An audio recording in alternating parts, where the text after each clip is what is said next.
বিআইডব্লিউটিসির personal manager Mansur আহমেদের পদায়ন বাতিল সহ ৩ দাবিতে সকাল থেকে রাজধানীর বাংলা মোটরে সংস্থাটির প্রধান কার্যালয়ে আন্দোলনে নামে এমপ্লয়ি ইউনিয়নের এক পক্ষের সদস্যরা।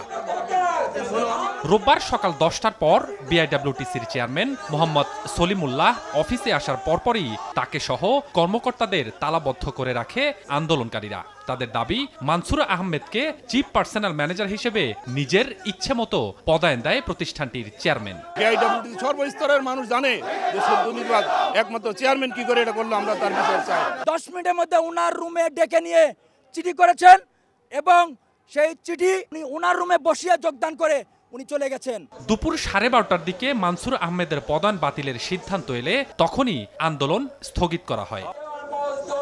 বিআইডব্লিউটিসির চিফ পার্সোনাল ম্যানেজার পদে রাতারাতি ইচ্ছে মতো পদায়নের দাবি সঠিক কি না তা জানতে চাইলে সংস্থাটির চেয়ারম্যান জানান, স্বাভাবিক নিয়মেই পদায়ন দেওয়া হয়েছিল, জটিলতা তৈরি হয় তা বাতিল করা হয়েছে।